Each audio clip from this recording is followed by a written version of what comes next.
እግዚአብሔር ይቆጣል ወይ? በሐዲስ ኪዳን እግዚአብሔር በሐዲስ ኪዳን ይቆጣል ወይ?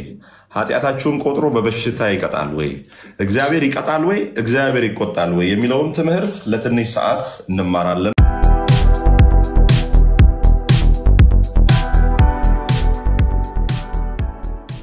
ዕብራውያን መጽሐፍ እናወጣለን። ዕብራውያን ምዕራፍ 12 ቁጥር 15 እንደዚህ ቁጥር 5 እንደዚህ የሚሰማችሁ ሰዎች እግዚአብሔር ኃጢአታችሁን እየቆጠረ እግዚአብሔር በደላችሁን እየቆጠረ እግዚአብሔር የሆነ የሰራችሁትን ድካም እየቆጠረ የሰኞ የማክሰኞ ኃጢአታችሁን ይቆጥርና በዚህ ነገር አወራረዳለሁ እያለ በበሽታ ይቀጣችኋል ወይ?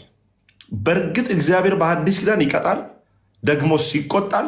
ይሄን ነገር በደንብ በማወቅ እንድንረዳ የሐዲስ ኪዳንን እውነት እንድንረዳ በደንብ አድርገን በተለያየ አይነት ድካም ውስጥ ያላችሁ በተለያየ አይነት የሆነ ከሚገጥማችሁ ቻሌንጅና ችግር የተነሳ እግዚአብሔር በቃ የተቆጣኝ ነው ብላችሁ እየፈራችሁ ላላችሁ ሰዎች ይሄ በጣም ፍቱን የሆነ ትምህርት ነው።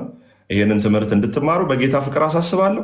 ዕብራውያን ምዕራፍ 12 ቁጥር 5 እንግዲህ እንዲህ ይላል። ዕብራውያን ምዕራፍ 12 ቁጥር 5 እንዲህ ይላል፣ እንደ ልጆችም ከእናንተ ጋር ይላል። ዕብራውያን 12 ቁጥር 5 እንደ ልጆችም ከእናንተ ጋር ልጄ ሆይ የጌታን ቅጣት አታቃልል፣ በሚገስጽህም ጊዜ አትድከም። ጌታ የሚወደውን ይቀጣዋልና የሚቀበለውንም ልጅ ሁሉ ይገርፈዋል። ሰናየ አሁን ገስት ላይ ላሉ ሁለት ደቂቃ ሰጣቸዋለሁ። ቪዲዮ ያላበሩ ሰዎችን አንተ ታስወርድልኛለህ። ልጄ ሆይ የጌታን ቅጣት አታቃልል፣ በሚገስጽህም ጊዜ አትድከም። ጌታ የሚወደውን ይቀጣዋልና የሚቀበለውንም ልጅ ሁሉ ይገርፈዋል ብሎ የሚነጋገረውን ምክር ረስታችኋል። ስለዚህ ከዚህ በመነሳት ሰዎች የጌታን ቅጣት አታቃልል፣ አንደኛ ጌታ ይቀጣል፣ ሁለተኛ በሚገስጽህም ጊዜ አትድከም ይልና ጌታ የሚወደውን ይቀጣዋልና፣ ሁለት ከዛስ የሚቀበለውን ልጅ ሁሉ ይገርፈዋል። ስለዚህ እግዚአብሔር ይቀጣኛል፣ እግዚአብሔር ይገርፈኛል። ኦኬ፣ ስለሚወደኝ ነው እግዚአብሔር በሽታ ይሰጠኝ። ስለሚወደኝ ነው እግዚአብሔር እንደዚህ አይነት ቻሌንጅ ውስጥ እንድገባ ያደረገኝ። ስለሚወደኝ ነው እግዚአብሔር ሊያስተምረኝ በሽታ የላከው። ስለሚወደኝ ነው እግዚአብሔር ስራዬ እንዲከስር ሌላ ስራ ለመቀየር ስራዬ እንዲከስር እግዚአብሔር ያደረገው። ስለሚወደኝ ነው እግዚአብሔር እንደዚህ አይነት በሽታ በህይወቴ ውስጥ ያለፈው ብሎ ብዙ ሰዎች በመፍራትና በመንቀጥቀጥ የሚኖሩበት ሐሳብ በእኛ ሀገር ብቻ የመጽሐፍ ቅዱስ ሐሳብ የግሪኩን የመጽሐፍ ቅዱስ ሐሳብ ብትመለከቱ ፈጽሞ ከዚህ ጋር የማይገናኝ ሐሳብ ነው ያለው። የግሪኩ መጽሐፍ ይሄ መቅጣት የሚለው ይቀጣዋል የሚለውና ይገርፈዋል የሚለውን የግሪኩን ቀጥታ ሄዳችሁ ስትመለከቱ ምን እንደሚል አሳያቸዋል። ይሄ ይቀጣዋል ተብሎ የተጠቀሰው በግሪኩ የግሪኩ ቃል ዋናው ቃል ምን ይለዋል? ፔዲዮ ነው የሚለው። ምን ፔዲዮ ጽፉ ሰዎች ጻፉ። ፔዲዮ የሚል ቃል ነው ያለው። ይሄ ይቀጣዋል የሚለው ኦኬ፣ ይቀጣዋል የሚለው ምን ይለዋል? ፔዲዮ የሚል ሐሳብ አስቀምጦታል ማለት ነው። ምን ማለት ነው ፔዲዮ ማለት? ልክ እግዚአብሔር አምላክ ይቀጣል ብሎ በአማርኛው የመጽሐፍ ቅዱስ ቴክስታችን ላይ እንደተቀመጠ እንደዛው ነው ወይ ይቀጣዋል ብሎ ደግሞ በግሪኩ ቃል የተቀመጠው? እግዚአብሔር የሚቀጣ ደግሞም የሚቆጣ እግዚአብሔር ኃጢአት እየቆጠረ ልክ ጎፋ ላይ የመሬት መናድ ችግር ሲፈጠር እግዚአብሔር ሆይ ምሕረት ይብዛልን፣ እግዚአብሔር ሆይ ማረን፣ ኃጢአታችን በዝቶ ነው ጎፋ ላይ መሬት የተናደው። ትግራይ ላይ ያ ጦርነት የተነሳው ኃጢአታችን በዝቶ ነው፣ ጌታ ሆይ ይቅር በለን። እውነት ኃጢአታችን በዝቶ ኃጢአታችንን ቆጥሮ የትግራይ ህዝብን እየቀጣ ነው። እግዚአብሔር ኃጢአታችን በዝቷልና ይቅር በለን። አማራ ክልል ላይ ጦርነት ተነሳ፣ እግዚአብሔር ይቅር በለን። እንትና ጎፋ ህዝብ ኃጢአቱ ስለበዛ እንዲሆነ እንትናችንን እየጠራን ማለት ነው። ኦኬ፣ ከሚገጥሙን ነገሮች የተነሳ ልክ እግዚአብሔር ኃጢአታችንን እየቆጠረ በውሃ ኦኬ፣ በጎርፍ በበሽታ በድርቅ ከዛ መንገድ ላይ ህዝቡ ሁሉ ይወጣል። መንገድ ላይ ህዝቡ ሁሉ ይወጣና ምን ያደርጋል? መንገድ ላይ ወይም አስፋልት ላይ ወይ ስቴዲየም ላይ ይወጣና ንስሐ ጥሩ ነው፣ መጸለይ ጥሩ ነው። እግዚአብሔር ግን ኃጢአትን እየቆጠረ በአዲስ ኪዳን ለዛውም አማኞችን እግዚአብሔር ኃጢአት እየቆጠረ የሚቀጣ ከሆነ አዲስ ኪዳን ምኑ ላይ ነው? ጌታ ኢየሱስ ክርስቶስ የከፈለውስ ዋጋ ምን ላይ ነው የሚለውን ነገር እናያለን። ስለዚህ በዕብራውያን ምዕራፍ 12 ቁጥር 5-6 ባለው እንደ ልጆችም ከእናንተ ጋር ልጄ ሆይ የጌታን ቅጣት አታቅልል፣ በሚገስጽህም ጊዜ አትድከም፣ ጌታ የሚወደውን ይቀጣዋልና። ስለዚህ ይሄ ጥቅስ ብዙ ጊዜ የሚሰማን ወይም ቢነገረን እንዴት ነው? አንዳንድ በህይወታችን ላይ ድካም ሲገጥመን፣ አንዳንድ በህይወታችን ላይ የተለያዩ ችግሮች ሲገጥሙን፣ ሞት ሲገጥመን፣ ኪሳራ ሲገጥመን፣ በሽታ ሲገጥመን ምን ይባላል? ጌታ የሚወደውን ይቀጣል። ይቀጣል። ስለዚህ አሁን በህይወቴ ላይ ያለፈ ያለው ችግር እግዚአብሔርን ስለበደልኩት ሊያስተምረኝ ነው ይሄን በሽታ ይሰጠኝ። አሁን በህይወቴ ላይ እየመጣ ያለው ነገር ምንድነው? እግዚአብሔር ሊያስተምረኝ ይሄን በሽታ ሰጠኝ። እግዚአብሔር ሊያስተምረኝ ትዳሬን አፈረሰ። እግዚአብሔር ሊያስተምር ስራዬ እንዲከስር አደረገ። እግዚአብሔር ሊያስተምር ቤቴ እንዲሸጥ አደረገ። ልክ እግዚአብሔር ኃጢአት እየቆጠረ እንደሚቀጣ አይነት ነገር ተደርጎ የሚሳሉ ስብከቶች ምን እንደሆኑ በደንብ አድርገን እናያለን ማለት ነው። የግሪኩ መጽሐፍ ልጅ ሆይ የጌታን ቅጣት አታቃልል፣ በሚገስጽም ጊዜ አትድከም፣ ጌታ የሚወደውን ይቀጣዋል የሚለውን በግሪኩ ፔይዲዮ ነው የሚለው። ፔይዲዮ ጎግል ላይም ግሪክ ባይብል ብላችሁ ገብታችሁ ማንበብ ትችላላችሁ። ግሪክ ባይብል ብላችሁ ገብታችሁ ማንበብ ትችላላችሁ። ፔይዲዮ ነው የሚለው። አሁን ጎግል ላይ ስትገቡ ግሪክ ባይብል ትሉና ቨርሱን ታስገባላችሁ። ዕብራውያን ምዕራፍ 12 ቁጥር 5 ትሉና አጠቃላይ ሙሉ ሲያወጣላችሁ የግሪኩን ቃል ተመልክታችሁ ወደ እንግሊዘኛ ተርጉሙት። ኦኬ፣ ያንን ስትተረጉሙት ትክክለኛውን የመጽሐፍ ቅዱስ ሐሳብ ታገኛላችሁ። የግሪኩ ዋናው ቃል ፔይዲዮ የሚል ነው። አማርኛው ደግሞ በእኛ ሀገር የተጻፈው ደግሞ ወይም በእኛ ሀገር ወደኛ ደግሞ የተተረጎመው ቅጣት ብሎ ነው የሚያስቀምጠው። ፔይዲዮ የሚለው ግን በየግሪኩ ቃል ምን ማለት ነው? ልጅን ማሰልጠን። ምን አልኳችሁ? ልጅን ማሰልጠን፣ ትሬን ማድረግ። ትሬን ከማድረግ ጋር ከማሰልጠን ጋር የሚገናኝ እንጂ መቅጣት ጋር የሚገናኝ ነገር አይደለም። ይሄንን የግሪኩ መጽሐፍ እንደምታውቁት አዲስ ኪዳን የተጻፈው በግሪክ ነው። ስለዚህ የመጽሐፍ ቅዱስ ስርወ ቃል ወይም የመጽሐፍ ቅዱስን የእናት ቋንቋውን ሄደን የአዲስ ኪዳንን ስንመለከት ግሪክ ነው። የአዲስ ኪዳን ግሪክ ነው። የብሉይ ኪዳን ደግሞ ዕብራይስጥ ነው። ስለዚህ በአማርኛ ውስጥ ትክክለኛ ያልሆነ ሙሉ ቋንቋ ስላልሆነ ኦኬ፣ ቋንቋ በራሱ ሙሉ ስላልሆነ መጽሐፍ ቅዱስ የተጻፈበትን የግሪክ ቃል ነው ሄደን የምንመለከተው። የግሪኩን ቃል ሄደን ስንመለከት ጌታ የሚወደውን ይቀጣዋል የሚለው ሐሳብ ጌታ የሚወደውን ትሬን ያደርገዋል ነው የሚለው። ጌታ የሚወደውን ምን ያደርገዋል? ያሰለጥነዋል። ጌታ የሚወደውን ምን ያደርገዋል? ስርዓቱን ያስተምረዋል። ጌታ የሚወደውን ይቀጣዋል ሳይሆን ምን ይላል? ጌታ የሚወደውን ያስተምረዋል፣ ያሰለጥነዋል፣ ስርዓትን ምን ያደርገዋል? ያሳየዋል፣ መስመርን ያሳየዋል፣ መንገድን ይቀድለታል፣ ምን ያደርግለታል?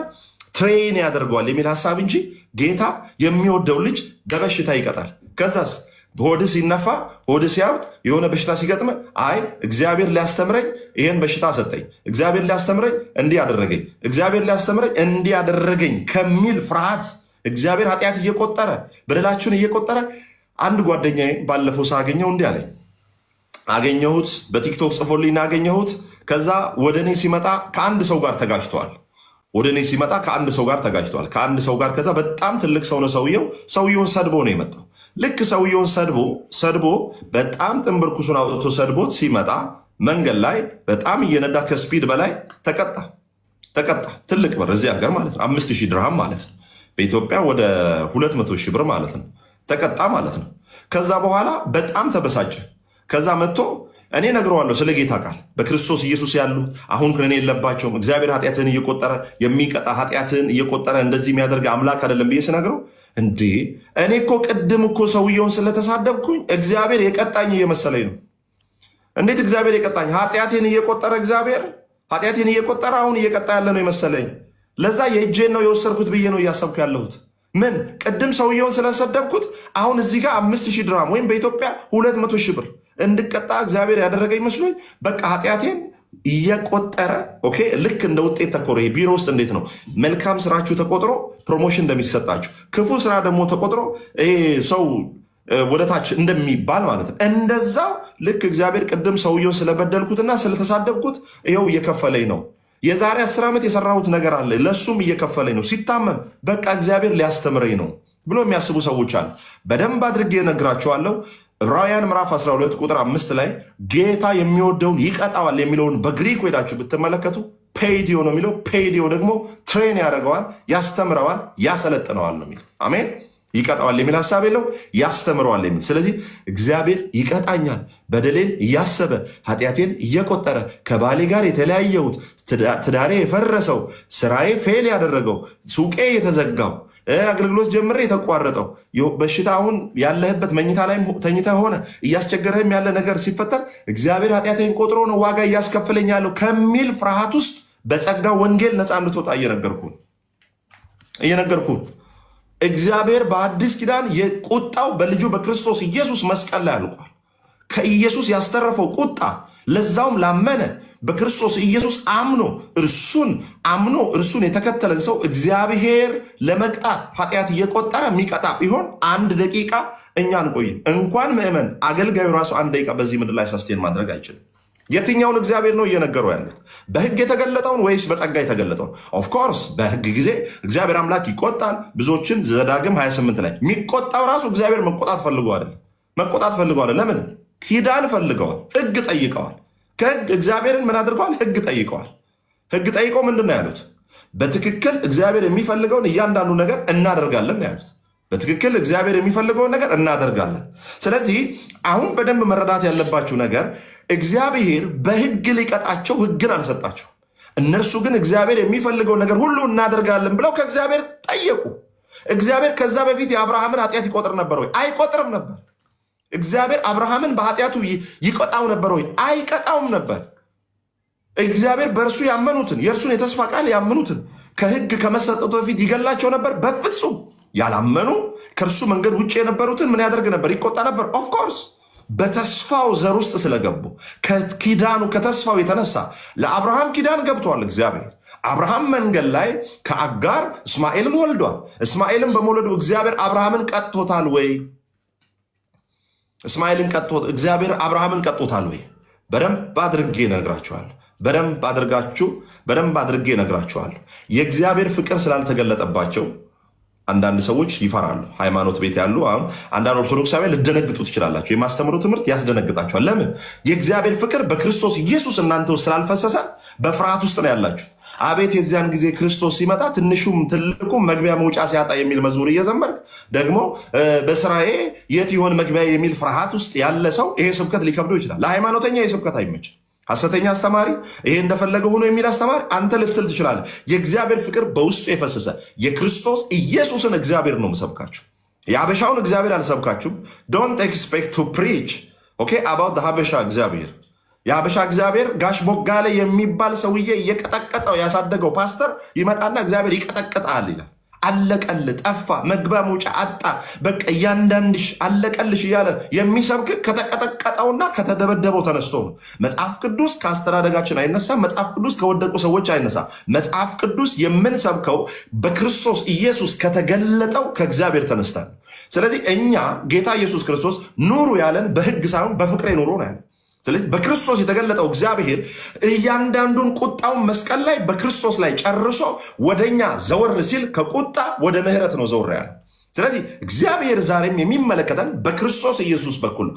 በክርስቶስ ኢየሱስ በኩል ደግሞ ሲመለከተን ኢየሱስ ስለኛ ሞቷል። ኢየሱስ ስለኛ ዋጋ ከፍሏል። ኢየሱስ ስለኛ የትኛውንም አይነት ቁጣ በራሱ ላይ አስተናግዷል። መጽሐፍ በሁለተኛ ቆሮንቶስ ምዕራፍ 5 ቁጥር 21 ላይ እንደሚናገረው ምንድነው የሚለው? እኛ በእርሱ ሆነን የእግዚአብሔር ጽድቅ እንሆን ዘንድ ኃጢአት ያላወቅን እርሱን ኃጢአት አደረገው። አይታችኋል? ጽድቅ አያውቀንም፣ እኛን ጽድቅ አደረገ።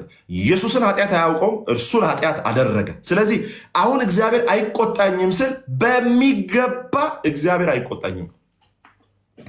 በሚገባ እግዚአብሔር አይቆጣኝም። በደንብ አድርጌ ነው የምነግራችሁ። ባለፈው ነግራችኋል። ሲኦል አለ ብላችሁ የጠራችሁት ሰው ቁጣ አለ እግዚአብሔር ያጠፋል ብላችሁ ወንጌል እንደዚህ አይነት የሚያስፈራራ ወንጌል ሰብካችሁ ያመጣችሁ ሰው ቁጣ እንደሌለ ሲረዳ ትቷቸው ይሄዳል። ቁጣ ከሌለማ ምን አደርጋለሁ ብሎ ትቶ ይሄዳል። በፍቅሩ የተጠራ ምንም ቢኖር ከእግዚአብሔር ስር ቁጭ ይላል። በደንብ እየነገርኳችሁ። ለዛ ነው መጽሐፍ ላይ አሁን በሞቱ ከጸደቅን ይላል። ምን አለ? አሁን አለ በሞቱ ከጸደቅን። በሞቱ ከጸደቅን በኋላ ምን አላለ? በሞቱ ከጸደቅን በኋላ ከቁጣው እንድናለን። አንደኛ በሞቱ መጽደቅ አለ፣ የአሁኑ ህይወታችን። ከዛስ ከሚመጣው ቁጣ ደግሞ እንድናለን አለ። የሚመጣው ቁጣ መቼ ነው? አማኞች ያልሆኑት ላይ የሚገለጥ ቁጣ አለ በመጨረሻው ዘመን። አሁን ላይ ግን እኛ ከቁጣው በክርስቶስ ኢየሱስ ሞት ድነናል። ቁጣ አያውቀንም። ኃጢአታችንን እግዚአብሔር እየቆጠረ የሚከፍለን ቢሆን ምን እንሆን ነበረ? እንሞት ነበረ። 1 ደቂቃ በዚህ ምድር ላይ ሳስቴን ማድረግ አንችል። ምን አለ? በሞቱ ከጸደቅን ከቁጣው ደግሞ እንድናለን።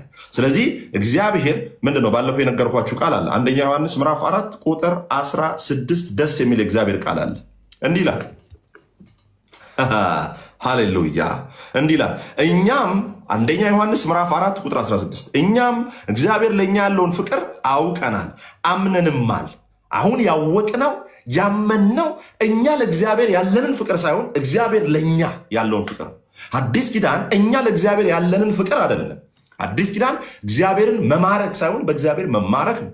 በአዲስ ኪዳን የህይወት ስርዓት ውስጥ በክርስቶስ ኢየሱስ በተገለጠው ኪዳን ውስጥ መረዳት ያለብን ነገር መጽሐፍ ሲናገር እኛም አለ ዮሐንስ እኮ ነው እግዚአብሔር ለእኛ ያለውን ፍቅር አምነናል። ዮሐንስ የሚገርማችሁ ይወደው የነበረ ሐዋርያ ነው የሚለው። ጌታ ይወደው የነበረ አይታችኋል።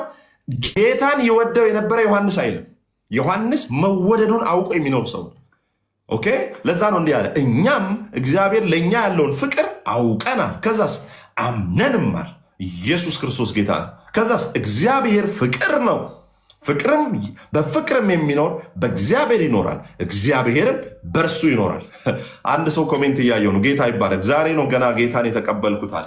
እሰይ! እንደዚህ አይነት የጸጋ እውነት ሲነገር ከእንደገና 10 ብትቀበል ምን ችግር አለ? ጌታ ስሙ የተባረከ። 17 ላይ እንዲህ ይላል፣ በፍርድ ቀን ይላል ድፍረት ይሆንልን ዘንድ። በምን ቀን? በፍርድ ቀን። ይህንን ጥቅስ አንብበው ታውቃለህ ወይ ወዳጄ? በፍርድ ቀን ድፍረት እንዳለ ታውቃለህ ወይ? ወይስ የመጨረሻውን ዘመን ስታስብ ትፈራለህ?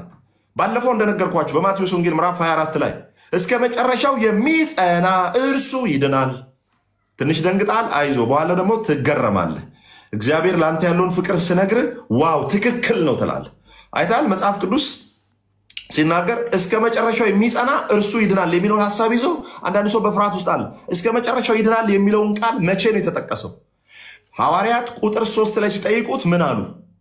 የመምጣት ምልክትና የዓለም መጨረሻው ምልክት ምንድን ነው? መቼ ነው አሉት። ስለዚህ የጠየቁት ዘመን አሁን ስለሚኖሩበት ዘመን ሳይሆን ስለሚመጣው ዘመን ነው የጠየቁት። ምን? የመምጣት ምልክት፣ ደግሞስ የዓለም መጨረሻው ምልክት ምንድን ነው? ስለዚህ የመምጣት ምልክትና የዓለም የመጨረሻው ምልክት ምንድን ነው ካሉ ሄደን የምንመለከተው ዘመኑ ላይ ነው። የትኛው ዘመን ላይ ሄደን? ምን ላይ? ለመጨረሻው ዘመን፣ ለአይሁዳውያን የተነገረውን ማለት ነው። አይሁዳውያን ዋጋ ከፍሎ ከ144,000 ሰው በላይ ራእይ ላይ እንደምታዩት ወንጌል በመስበክ ውስጥ ኢየሱስ ያድናል ሲባሉ እንደኛ ጌታ ይባርክ ብሎ አይላንድ አይሰጣችሁ፣ ውሃ አይሰጣችሁ። ዋጋ የሚከፍሉበት ከሚደርስባቸው መከራ የተነሳ አይሁዳውያን ጌታ ኢየሱስ ክርስቶስ ከመምጣቱ በፊት ያለውን አንድ የቀረውን ሱባኤ የመጨረሻውን ሱባኤ ምን አድርጓል? ጌታ ኢየሱስ ክርስቶስ በደንብ አድርጎ ሲናገር እናያለን። አንደኛው ሱባኤ ምን አድርጓል? ሽፍት አድርጎ ከእስራኤል ላይ ድንዛዜ እስኪነሳ ወደ አህዛብ ሽፍት እንዳደረገ እንመለከታለን። የአህዛብ ሙላት ቤተክርስቲያን ሲሞላ ደግሞ ምን ይደረጋል? አንደኛው የመከራ ዘመኑ ወይም 7 ዓመቱ ወደ እስራኤል ሽፍት ያደርጋል። በዛ ሽፍት በሚደረገው ዘመኖች ውስጥ ኢየሱስ ክርስቶስን በመስበክ ሰዎች ሞት እንደሚቀበሉ ዋጋ እንደሚከፍሉ ያንን ይናገራል እንጂ አሁን ያመነ አሁን እንትን ያለ እስከ መጨረሻው የሚጸና ነው የሚድነው የሚለው ሐሳብ አሁን የዳነ ሰው ኢንስታንት ሳልቬሽን አሁን የዳነ ሰው ወዲያው አይጸድቅም የሚል ሐሳብ አይደለም ያለው። ስለ መጨረሻው ዘመን የሚናገር ኦኬ። ኢየሱስ ክርስቶስ ጌታ ነው። በደንብ አድርጌ የምነግራችሁ መጽሐፍ ቅዱስ በሮሜ ምዕራፍ 19 ላይ ሲናገር ኢየሱስ ክርስቶስ ጌታ እንደሆነ በአፍ ብትመሰክር እግዚአብሔርም ከሙታን እንዳስነሳው በልብ ብታምን ትድናለህና። ሰው በአፉ መስክሮ ይድናል፣ በልቡ ማምኖ ይጸድቃል። ወዲያው ኢየሱስ ክርስቶስን ለዛ ኤፌሶን ምዕራፍ 2 ቁጥር 8 ላይ ደግሞ ጸጋው ምን አደረጋችሁ? በእምነት አድኗችኋል። አንዳንድ ሰው አሁን የራሱ እምነት አዋጥቶ እግዚአብሔር ጸጋ አዋጥቶ ይመስለው ሰው እያለ ያዋጣኸው ነገር ምንም የለም ብራዘር፣ ምንም ያዋጣኸው ነገር የለም። ያዋጣኸው ኃጢአት ነው። ኃጢአተኛ ነኝ ብለህ ነው የመጣው። የራሱ ጸጋ በራሱ እምነት ነው ያጸደቀ። ዲፍረንስ ተመልከቱ። ፌዝ እና ብሊፍን መለየት አለባቸው። ፌዝ ማለት ስፒሪት ነው፣ ክራይስት ነው። እምነት ራሱ ማን ነው? ክርስቶስ ነው። ከዛስ ብሊፍ ደግሞ የኛ ማመን። የመጣው እምነት ክራይስት ነው። የሰጠነው ምላሽ የኛ ደግሞ ብሊፍ ይባላል፣ ማመን። የመጣውን እምነት ማመን። አሁን ጸጋው በእምነት አድኗቸዋል ሲል የመጣው ጸጋ ምን አደረገ? በክርስቶስ እምነት እንድትጸድቁ ዘንድ ምን አደረጋችሁ? ለዛ ነው እስቲ ከማስረጃ ጋር እናወራ። ገላትያ ምዕራፍ 2 ምዕራፍ 3:26 ምዕራፍ 3:26 እንዲህ ይላል። እምነት ባይዘው የመጣ ነገር ነው። ገላትያ ምዕራፍ 3 ቁጥር 23 እንዲህ ይላል። እምነትም ሳይመጣ ለካ እምነት የመጣ ነገር ነው። እምነት የመጣ ነገር ነው። እንዲህ ይላል። እምነትም ሳይመጣ አለና ሊገለጥ ላለው እምነት ተዘግተን ከሕግ በታች እንጠብቅ ነበር። የሚገለጥ እምነት አለ። እምነቱ ማነው? ክርስቶስ ነው። ሊገለጥ ላለው እምነት ተዘግተን ከሕግ በታች ከዛስ በኋላ እንደዚህ በእምነት እንጸድቅ ዘንድ። የትኛው? በተገለጠው እምነት። የትኛው? በክርስቶስ ኢየሱስ የተገለጠው እምነት። በተገለጠው እምነት በዚህ እንደዚህ በእምነት እንጸድቅ ዘንድ ወደ ክርስቶስ የሚያመጣን ሕግ ወደ ክርስቶስ የሚያመጣ ሞግዚታችን ሆናል ብሎ 25 ላይ የሚደንቅ ቃል ይናገራል። እንዲህ ይላል፣ እምነት ደግሞ መጥቷልና። ስለዚህ እምነት የመጣ ነው ማለት ነው። አሜዚንግ። ስለዚህ ይህ እምነት የተባለው ባይዘው ሌላ እንደውም እኮ ገላትያ ላይ ሌላ መጽሐፍ ቅዱስ የሌላ ገላትያ ሐሳብ ላይ ራሱ እዚህ የገላትያ መጽሐፍ ላይ ምን ይላል? በክርስቶስ ኢየሱስ እምነት እንጸድቅ ዘንድ ይላል። ምን? በክርስቶስ ኢየሱስ እምነት እንጸድቅ ዘንድ። አውጡልኝ ከጉግል ላይ ጥቅሱን ስለረሳሁት። በክርስቶስ ኢየሱስ እምነት እንጸድቅ ዘንድ። የምትጸድቀው በማን እምነት ነው? በክርስቶስ ኢየሱስ እምነት፣ በስፒሪት ሆኖ በመጣ አንተ አይደለህም የሚያመንከው እንድታምን ራሱ አቅሙን ጸጋውን ሰጥቶ ነው። ጸጋው በእምነት አድኖሃል ሲል አንተ ጸጋ አዋጣ፣ አንተ እምነት አዋጣ አይደለም። ለመጣው ጸጋ ለመጣው እምነት ምላሽ ማመን፣ ብሊፍ ለመጡ ፌዝ ክራይስት ኢዝ ፌዝ። ያንተ ደግሞ ምላሽ ምን ይባላል? ብሊፍ ይባላል። ብሊፍ ይባላል። አሜን። ጌታ ስሙ የተባረከ ይሁን። ይህንን በደንብ አድርገን ማወቅ አለብን። ስለዚህ እንዲህ ይላል፣ በእምነት በኩል ሁላችሁ በክርስቶስ ኢየሱስ የእግዚአብሔር ልጆች ናችሁ። በየትኛው? በተገለጠው በማን? በክርስቶስ ኢየሱስ በተገለጠው እምነቱ በኩል በዛ ምን ሆናችኋል? ልጆች ሆናችኋል። የቀድሙ ላይ እንመለስ እንግዲህ። አንደኛ ዮሐንስ ምዕራፍ 4 ቁጥር 16 17 በፍርድ ቀን ድፍረት ይሆንልን ዘንድ። በምን ቀን? በፍርድ ቀን ድፍረት ይሆንልን ዘንድ ፍቅር በዚህ ከእኛ ጋር ተፈጽሟል። በፍርድ ቀን ድፍረት አለኝ በሉ ለራሳችሁ። በፍርድ ቀን ድፍረት አለኝ፣ ፍርሃት አይሰማኝም። ስለ መጨረሻው ዘመን ፍርሃት አይሰማኝም። ስለ መጨረሻው ዘመን እሞታለሁ፣ እጠፋለሁ፣ ሲኦል ገባለሁ የሚል ፍርሃት የለኝም። ለምን? በሞቱ ከጸደቁ ከቁጣውም ደግሞ ድናለሁ። ከዛስ ደግሞ በፍርድ ቀን ድፍረት እንዲሆንልኝ ዘንድ ፍቅር በዚህ ከኛ ጋር ተፈጽሟል። በፍርድ ቀን ድፍረት የሚሆነኝ ጸሎቴ አይደለም። በፍርድ ቀን ድፍረት የሚሆነኝ ጾሜ አይደለም። በፍርድ ቀን ድፍረት የሚሆንልኝ ሰኞዬ ማክሰኞዬ ጥሩ የማስመዘግበው የህይወት ስርዓት አይደለም። በፍርድ ቀን ድፍረት የሚሆንልኝ ምኑ ነው? ፍቅሩ ነው።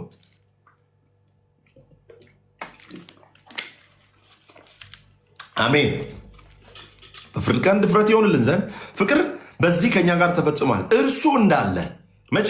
እርሱ እንዳለ እኛ ደግሞ እንዲሁ በዚህ ዓለም አለንና፣ በዚህ ዓለም ነንና። መቼ? እርሱ በዛ እንዴት ነው ያለው? ቅዱስ ሆኖ ንጹህ ሆኖ መጽሐፍ እንደሚናገረው ለሁለተኛ ጊዜ ያለ ኃጢአት ይታይላችኋል እንደሚል ለእኛ ይታያል። አሜን። ስሙ ይባረክ። ከዛስ እርሱ እንዳለ እርሱ በንጽህና በጽድቅ በቅድስና እግዚአብሔር እየወደደው በፊቱ እንዳለ እንዲሁ በዚህ ዓለም ነንና። እርሱ በዛ እንዳለ እኔም በዚህ ነኝ። አሜን አሜን። ስሙ ይባረክ። ከዛ እንዲላል ፍጹም ፍቅር ፍርሃትን አውጥቶ ይጥላል እንጂ በፍቅር ፍርሃት የለም። ስለዚህ እግዚአብሔርን ሳስብ በፍጹም ፍቅር ውስጥ ነው ምኖረው። ፍርሃት የለብኝም። ይቆጣኛል፣ ይቀጣኛል፣ አለቀል ድራሽ አባት ጠፋ አንተም ብሎ እንትና አሁን ነው ማገኘ ይኸውልህ እያንዳንድሽ በመጥረጊያና በአርጩሜ በበርጩማ ትመቻለሽ አለቀልሽ የሚል ስብከት አልሰማም። ጆሮ ዳባ ልበስ እንደውም እንትን ኮብልስቶን ልበስ ብዬ ነው የምሄደው ብራዘር። በፍጹም እግዚአብሔር የክርስቶስ እግዚአብሔር በክርስቶስ የተገለጠው እግዚአብሔር በምህረቱ በይቅርታው በቸርነቱ በርህራሄው ፏፏቴ ስር ያስጠለለኝ ነው። አሜን አሜን አሜን። የምስራች አይታል። ወንጌል ኢቫንጌሊዮን ማለት ለማመን የሚከብድ ለመቀበል የሚከብድ ነገር ግን እርግጥ የሆነ እውነት የሆነ የምስራች ማለት ነው። ቢከብድ ምንም አይደለም። የምነግርህ ነገር ለማመን ቢከብድ ምንም አይደለም። ለምን? ወንጌል ራሱ ዴፊኒሽኑ ምን ማለት እንደሆነ ታውቃል?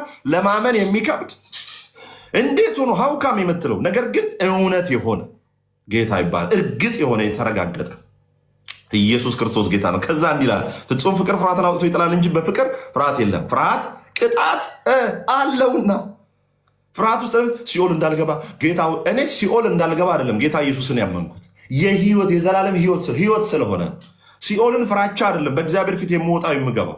ከሲኦል ፍራቻ እግዚአብሔር አምላክ በልጁ በክርስቶስ ኢየሱስ አውጥቶኛል። የሚፈራም ሰው ፍቅሩ ፍጹም አይደለም። የሚፈራ ሰው ካያችሁ የእግዚአብሔር ፍቅር በእርሱ አልተገለጠም። ጌታ ኢየሱስን እንደ ግል አዳኙ አድርጎ ያልተቀበለ ሰው ዘላለም ዓለሙን በፍርሃት ውስጥ ነው የሚኖር። በስራዬ ነው የምጸድቀው፣ በመጨረሻ ዘመን አለቀልኝ። ታዲያ አንዳንድ ጥቅሶች ተርቤ ያላበላችሁን ተጠምቼ ያላጠጣችሁን የሚለው እሱንም እናያለን። ጌታ ይባረክ። እሱንም እናያለን። እሺ፣ ስለዚህ ዕብራውያን ምዕራፍ 12 ቁጥር 5 ላይ ያለው ሐሳብ ምንን ነው የሚያሳየው? ምንን ነው የሚናገረው? የሚለው ይቀጣዋል የሚለው ሐሳብ በግሪኩ ሄዳችሁ ብትመለከቱ ፔይዲዮ ነው የሚለው። ብዙ ጊዜ ናርዲዬ ቶሎ ቶሎ ስለምታወጣ በኋላ ግሩፕም ላይ ዋትሳፕ ግሩፕ ላይ ትለቅላችኋለች። ፔይዲዮ ሚንስ ዋት ቱ ትሬን ማድረግ ማሰልጠን። ይሄ ፔይ የሚለው ከፔዲያትሪሻን ከሚለው የመጣ ነው። ፔዲያትሪሻን ይባላሉ አይደለ? ይሄ በልጆች ሕክምና የሰለጠኑ ሐኪሞች ስፔሻሊስቶች ፔዲያትሪሻን ይባላሉ። ይሄ ፔይ የሚለው ህፃናትን በማሰልጠን የህፃናት ሕክምና ላይ የሚሰራ ሰውን ፔይ የሚለው ምን ያደርገዋል? ይወክሏል። ከዛ ዴዮ የሚል ፔይ ዴዮ አይደለ ያለው? ፔይ ማሰልጠን ወይም ህፃናት ላይ ሕክምና ላይ የሚሰለጥን ሰው ይላል። ዴዮ ማለት ደግሞ ልጅን ማስተማር፣ ልጅን ትሬን ማድረግ፣ ማሰልጠን የሚል ሐሳብ አለው። ስለዚህ እግዚአብሔር ይቀጣዋል። ልጄ ሆይ የጌታን ቅጣት አታቅልል፣ በሚገስጽን ጊዜ አትድከም፣ ጌታ የሚወደውን ይቀጣዋልና የሚለውን ሐሳብ ይቀጣዋል የሚለው ይቀጣዋል የሚል የለም። በግሪክ ምንድን ነው የሚለው? ያሰለጥነዋል። መጽሐፍ ቅዱስ ሌላ ቦታዎች ላይ ደግሞ በማይታዘዙ ልጆች ላይ የእግዚአብሔር ቁጣ ይወርዳል የሚለው የማይታዘዙ ልጆች ብሎ ግሪኮ የሚያስቀምጠው በክርስቶስ ኢየሱስ አምነው ያልዳኑትን ሰዎች የክርስቶስ ኢየሱስን ወንጌል በማይገለጥ በማይቀበሉ ላይ የእግዚአብሔር ቁጣ አለ። አሁንም ቁጣ አለባቸው፣ ፍርድ አለባቸው። በክርስቶስ ኢየሱስ አምነው ከፍርዱ ያመለጡ ሰዎች ቁጣ የለባቸውም፣ ቅጣት የለባቸውም። አሜን፣ ሃሌሉያ። ጌታ ይባረክ። ዘመንን ሙሉ አልነገሩም፣ እኔ እነግርሃለሁ። መጽሐፍ ቅዱሳዊ ሐሳብ ነው የምነግርህ። ጌታ የተባረከ ይሁን። እግዚአብሔር አይቀጣም። ባይዘው እግዚአብሔርማ ማይቀጣኝ ከሆነ እንደፈለግኩ ልስራ። ሲጀመር እግዚአብሔር ይቀጣል ተብላ አይደለም ኃጢአት የምትሰራ። ኃጢአት የምትሰራው እግዚአብሔር ይቀጣል አለ። ጥቅስ ጠቅሰህ ኃጢአት የምትሰራ ከሆነ አንተ አልዳንክም። ጥቅስ ጠቅሰህ ኃጢአት ሄጄ ልጠጣ፣ ሄጄ ልስከር፣ ሄጄ ልዘሙት ብለህ ጥቅስ ጠቅሰህ የምታደርግ ከሆነ ከእግዚአብሔር መወለድህን በጣም እጠራጠራል። ከእግዚአብሔር የተወለደ ዘሩ በእርሱ ስለሚኖር ኃጢአት ካልኩሌት አድርጎ አይሰራም። ከኃጢአት ሰፈር ይርቃል። ለምን? ጳውሎስ በአንደኛ ቆሮንቶስ ምዕራፍ 15 ቁጥር 36 ላይ ምን ይላል? በጽድቅ ንቁ፣ ኃጢአትንም ከቶ አታድርጉ። በጽድቅ ስትነቃ ነው ኃጢአትን አለማድረግ በህይወት ውስጥ የሚመጣው። ስለዚህ you have to wake by righteousness። በጽድቅ የነቃ ሰው በኃጢአት አይመላለስም። በጽድቅ የነቃ ሰው በኃጢአት የህይወት ልምምድ ውስጥ አይመላለስም። ለምን? በጽድቅ ነቅቷል። እኔ ተቀድሻለሁ፣ ጸድቄያለሁ። ጌታ ኢየሱስ ክርስቶስ ራሱን ለእኔ አሳልፎ ሰጥቷል። የኔ ጌታ የቀራንዮ አንበሳ ራሱን ለእኔ አሳልፎ ሰጥቶ እንዴታ ኃጢአት በህይወቴ ላይ እንዴት ይነግሳል? አይታል። በጽድቅ ስትነቃ ጌታ እንዳጸደቀ፣ ጌታ እንደወደደ፣ ህይወቱን አሳልፎ እንደሰጠ ያንን ውለታ ስታስብ ሃውካም ኢየሱስ ላይ እንዴት ኢየሱስ ክርስቶስ ጌታ ነው። ሃሌሉያ፣ ስሙ የተባረከ ይሁን። ስለዚህ ፔይዲዮ የሚለውን ቃል ሁላችሁም የመጽሐፍ ቅዱስ ግራ የሚያጋባ ሐሳብ በአማርኛ ውስጥ ካገኛችሁ ሄዳችሁ ግሪኩን አንብቡ። ስለዚህ ፔይ ማለት ያው ፔዲያትሪሻን ከሚለው ዴዮ ደግሞ ልጅን ማስተማር ወይም ምን ማለት ትሬን ማድረግ ነው። ስለዚህ እስቲ እናንብበው። እንግሊዝኛውን ላንብብላችሁ። you have forgotten the exhortation that you as two sons። አሁን ማሳሰቢያ ነው የሚለው። እንደው exhortation የሚለው ምንድነው? ማሳሰቢያ ነው የሚለው። you have forgotten the exhortation that you as two sons። አሁን እዚህ ጋር ምንድነው? የጌታን ቅጣት አታቃልል ነው የሚለው አማርኛው። ግሪኩ ምንድነው የሚለው? የጌታን ማሳሰቢያ አታቃልል። አማርኛው ምንድነው የሚለው? የጌታን ቅጣት አታቃልል። ሜዲን ኢን ኢትዮጵያ ብቻ ያለ አይታል። ለምን በስራ ነው የምንጸድቀው የሚሉ ሰዎች መጀመሪያ የተረጉሙት መጽሐፍ ነው። ምን ይላል? የጌታን ቅጣት አታቃልል። ግሪኩ ምን ይላል? የጌታን ማሳሰቢያ ኤግዞርቴሽን ምን አታድርግ? አታቃልል። ማሳሰቢያውን ትምህርቱን ምን አድርግ? አታቃልል። ምን ይለዋል? you have forgotten the exhortation that you as two sons addresses, son of me, not regard lightly the discipline of the Lord። መርሁን አይታችኋል። አሁን የጌታን ቅጣት የሚለውን እዚህ ጋር ኤግዞርቴሽን፣ ከዛ ደግሞ ምን ዲስፕሊን፣ መርሁን የእግዚአብሔርን አሁን ቅጣት ነው እዚህ ጋር የሚለው፣ ግን ዲስፕሊን ነው የሚለው እንግሊዝኛው። አማርኛችንስ ቅጣት ለምን? በቦጋ ላይ የተቀጠቀጠ ነው ያደገው ወይ ተርጓሚ ወይ ሰባኪው እየተቀጠቀጠ እየተመታ ያደገ ሰውዬ ትዝ የሚለው አባቱ እዛ እንትን ላይ ማንጎ ዛፍ ላይ ወደኋላ አስሮ ስለሚቀጠቅጠው ስለሚገርፈው ከዛ ይነሳና በቃ እግዚአብሔርም እንዲህ ነው አለቀልኝ በቃ አይታል። ከሚነሳው ነገር ተነስቶ ማለት ነው። ኢየሱስ ክርስቶስ ጌታ ነው። ሰዶምና ገሞራ ትዝ ይለዋል። ሰዶምና ገሞራ በእግዚአብሔር ላይ ላመፁ ነው። እኛ አመፅ ውስጥ አይደለን። እግዚአብሔር አመፀኞችን ይቀጣል ይላል መጽሐፍ። አመፅ ማለት በክርስቶስ አለማመን እኮ ለእግዚአብሔር ፕሮግራም እምቢ ማለት ጀርባ መስጠት ማለት ነው። ኦኬ እንዲህ ይላል you have forgotten the exhortation that you asked to sons, address son of me, not regard lightly the discipline of the Lord, nor faint by him being reproved ይለዋል። reproved የሚለው ምን ማለት ታውቃላችሁ? መገሰጽ ብሎ ነው የሚያስቀምጠው።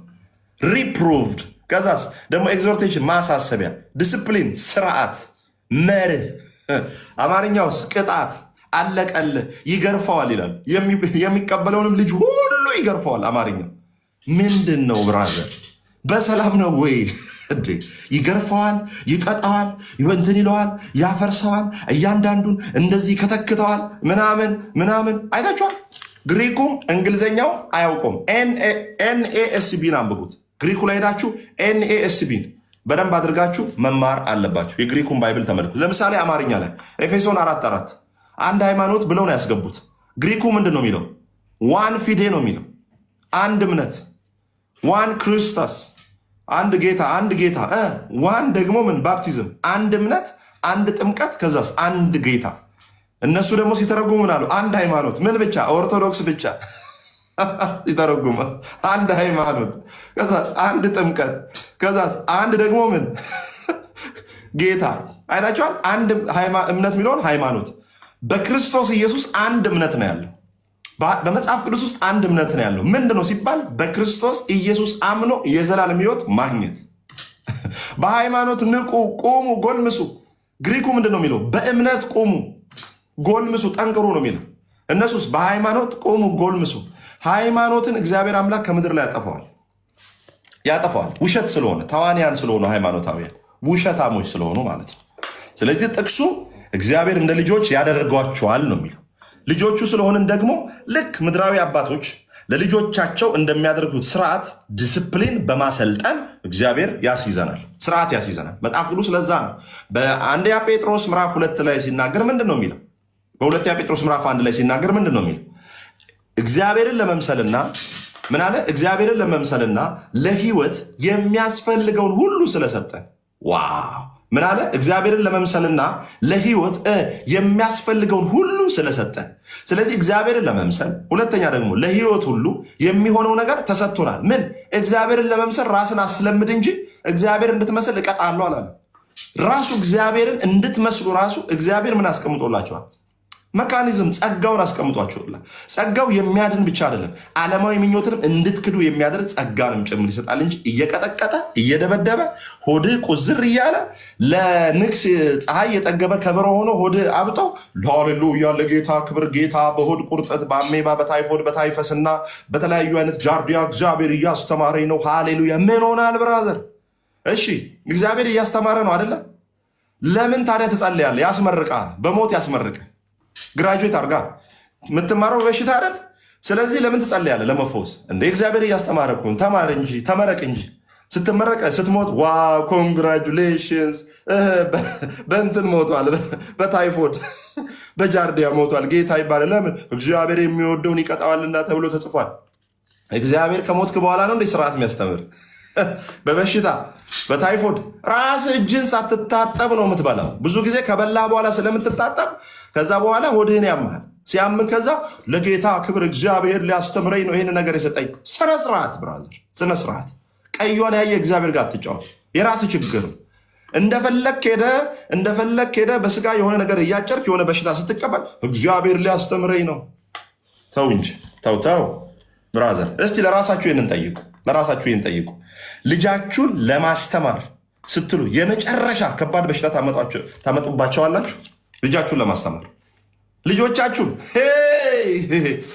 አቤት አቤት አቤት! እንኳን በሽታ ገና ሲተኙ ራሱ የሞቱ መስሏችሁ እንቅልፋቸው የሞት ያህል የሚያስደነግጧችሁ ብዙ ናቸው።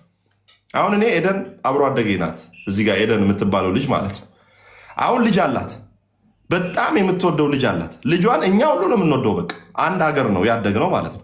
አሁን የእሷን ልጅ እንኳን እሷ እኛ ራሱ እንሳሳለታል፣ በጣም እንወዳታለን። አሁን ልጄ ላስተምርሽ ነው። እሺ ማምዬ፣ አሁን እንድትማሪ በደንብ አድርጌ አሁን የሆነ በሽታ ልሰጥሽ ነው።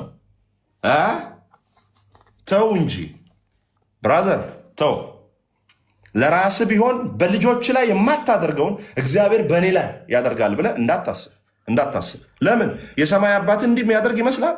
እናንተ ክፎች ስትሆኑ ለልጆቻችሁ መልካም ማድረግ ከቻላችሁ አለ ይልቁንስ የሰማይ አባታችሁ እንዴት ጊንጥ አይሰጥም? እናንተ ልጆቻችሁ ጊንጥ ሲጠይቋችሁ ማለት እንጀራ ሲጠይቋችሁ ግንጥ፣ ከዛ በኋላ ደግሞ እባብ ካልሰጣችሁ እንዴት የሰማይ አባታችሁ እናንተ ክፉ እኮ ነው ያለ ሰው ምን ክፉ ስለሆነ ክፉ ስትሆኑ እንኳን ማድረግ ከቻላችሁ እግዚአብሔርስ ደግሞ እንዴት ነው? ሰው እንዴት የመጨረሻ ከባድ በሽታ ከእግዚአብሔር የተላከ ማስተማሪያ ነው ሊሆን ይችላል ብሎ እንዴት ሰው ያምናል? እግዚአብሔር ይቀጣኛል በበሽታ ብሎ እንዴት ያምናል? እግዚአብሔር ትዕግስት ሊያስተምረው ብለው ነው ቲቪ የሰጠው። ጌታ ይባረክ። ምን ከእግዚአብሔር ኮርስ እየወሰድኩ ነው። 10 ኪሎ 20 ኪሎ እየቀነስክ እየታመምክ ዋጋ እየከፈልክ ያለ ሌለ መሬትህን ሄደ እየቀፈቀፍ ሄደ እየታከምክ እግዚአብሔር በበሽታ ሊያስተምረኝ ነው። ገላትያና ሮሜ እያለ ጳውሎስ ጴጥሮስ እያሉ እኔ እያለሁልህ እነሰናይ ናናርዲ እያሉ እግዚአብሔር አንተን በቱበርክሎዝስ ብራዘር ዋጋ ያስከፍላል? በፍጹም። ሰባኪዎች አሉ፣ መጽሐፍ ቅዱስ አለ የምትማርበት በሌሎችም ህይወት እንድትማር እግዚአብሔር በራሱ የሚሰጠው የለም። አንታመምም አላልኩም።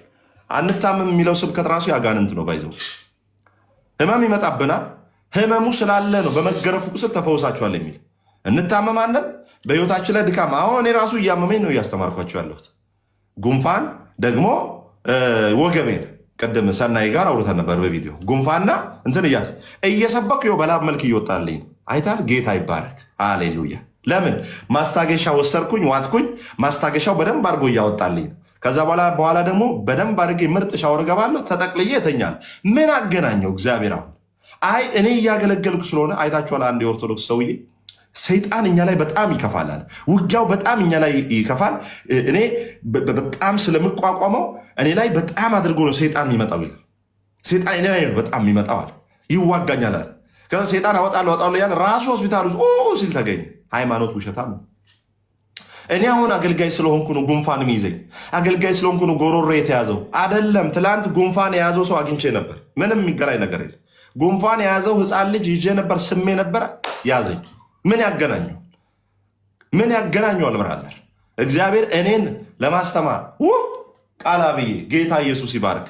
እግዚአብሔር እንዴት ያስተምራል? ነህምያ 9:20 ያስተምራቸው ዘንድ መልካሙን መንፈስህን ሰጣቸው፣ ታይፎድን ሰጣቸው አይል፣ ኪሳራን ሰጣቸው አይል፣ ትዳራቸውን አፍርሰት አስተምራቸዋለህ አይል። በሆነ ችግር ትዳራችሁ ፈርሷል፣ ኢትስ ኦኬ። እግዚአብሔር የተሻለ ደግሞ ሊሰጣችሁ። ስለዚህ የሆነ እግዚአብሔር እንዲህ ያደረገ ሊቀጣችሁ በፍጹም። እግዚአብሔር ሁልጊዜም በህይወታችሁ ላይ የተሻለ ነገር አለ። ስለዚህ በፍጹም የሆነ ነገር በህይወታችሁ ላይ ሲፈጠር እግዚአብሔር እንዲህ ሊያደርገኝ ነው ብላችሁ እንዳታስብ። ያስተምራቸውም ዘንድ መልካሙን መንፈስ ሰጣቸው። ሃሌሉያ። ስሙ የተባረከ ይሁን። ጌታ ስሙ የተባረከ ይሁን። እግዚአብሔር ትዕግስትን ሊያስተምረኝ ነህምያ 9:20 ያስተምራቸው ዘንድ መልካሙን መንፈስን ሰጣቸው፣ መናህም ከአፋቸው አልከለከልክም፣ ለጥማታቸው ውሃ። ለመፈወስ ለምን ጸልያል? ጌታ በበሽታ እያስተማረኝ ነው። ሃሌሉያ። ለጌታ ክብር። ሃሌሉያ። ጃርዲያ ለምን ትጸልያለህ? ተመረቅ እንጂ ግራጁዌት አርግ። ስትሞት ያስመርቃል። ለምሳሌ ጌታ የሰጠህን በሽታ፣ ጌታ የሰጠህን የሆነ የከሰረ ስራ ወይ ሱቅ ተዘግቶ ሱቅ እንዲከፈት ለምን ትጸልያለህ? ከሰርክ፣ የሆነ ቢዝነስ ጀመረ ከሰርክ፣ ከዛ ለምን ከኪሳራ እግዚአብሔር እንዳያወጣ ለምን ትጸልያለህ? እንዴ እግዚአብሔር እዚህ ጋር ሰጥቶ ምኑን ኪሳራውን እዚህ ጋር ደግሞ እንዲያወጣ ምን ማለት እንደሆነ ታውቃላችሁ? እግዚአብሔር መልካም ነው በመከራ ቀንም መሸሸጊያ ነው ይላል አይደለ? በዚህ ጋር ደግሞ ምን እያላችሁ እንደሆነ ታውቃላችሁ? እግዚአብሔር ራሱ መከራ አምጪ ነው እያላችሁ ነው።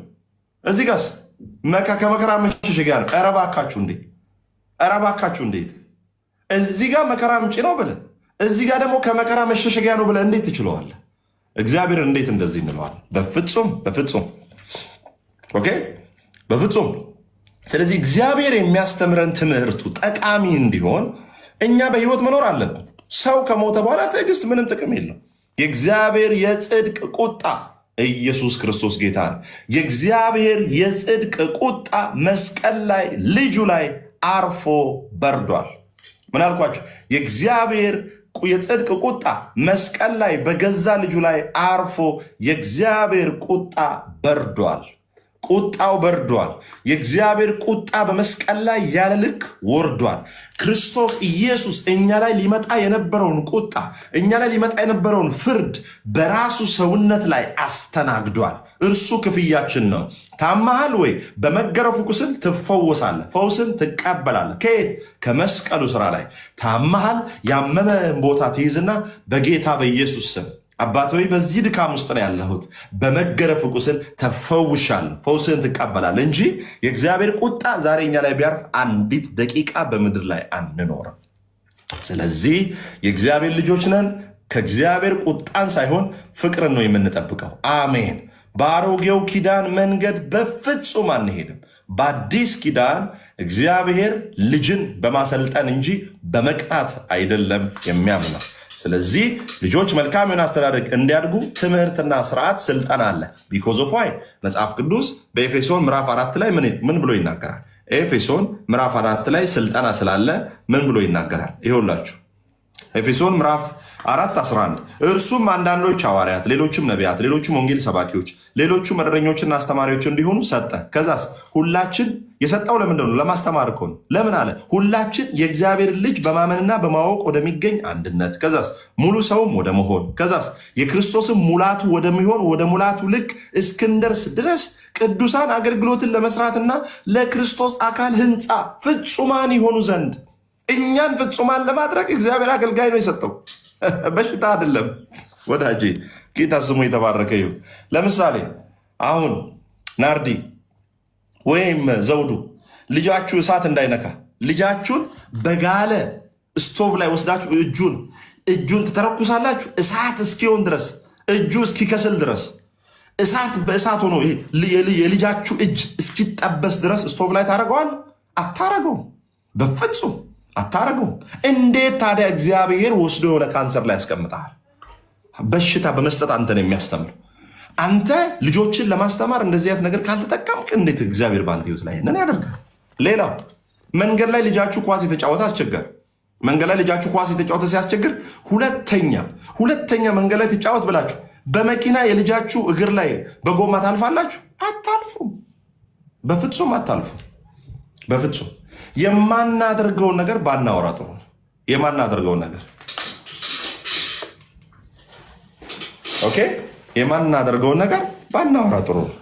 ስለዚህ በእኛ የማይደረግ ልጆችን ላይ የማናደርገውን ነገር እግዚአብሔር እኛ ላይ ያደርጋል ብሎ ማመን በጣም የነውር ነው ወዳጆች፣ የነውር ነውር። ኦኬ፣ እግዚአብሔርም እኛ ላይ ይሄንን ነገር በፍጹም ኢየሱስ ክርስቶስ ጌታ ነው እንዲህ የሚያደርግ ልጁ ኳስ እንዳይጫወት በእግሩ ላይ መኪና የሚያሳልፍ ቤተሰብ ከተገኘ ምንድነው የሚሆነው? ይቀጣል፣ ይታሰራል፣ ዋጋ ይከፍላል። ስለዚህ ከአባቶቻችን የተነሳ እግዚአብሔርን ማብራራት አንችልም። ከክርስቶስ ኢየሱስ የተነሳ ነው እግዚአብሔርን የምናብራራው። ጌታ ስሙ የተባረከ ይሁን። ከዚህ የተነሳ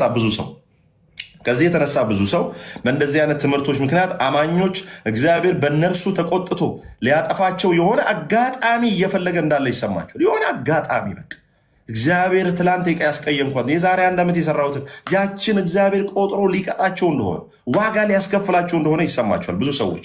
ምን አይነት አባት ነው ያለ ቅዱስ? ምን አይነት አባት ነው ያለ ሰናይ? ምን አይነት አባት ነው ያለ አፈወርቅ? የኔ አባት ይሄ ነው፣ የመጽናናት ሁሉ አምላክ፣ የርኅራኄ ሁሉ አባት ይለዋል።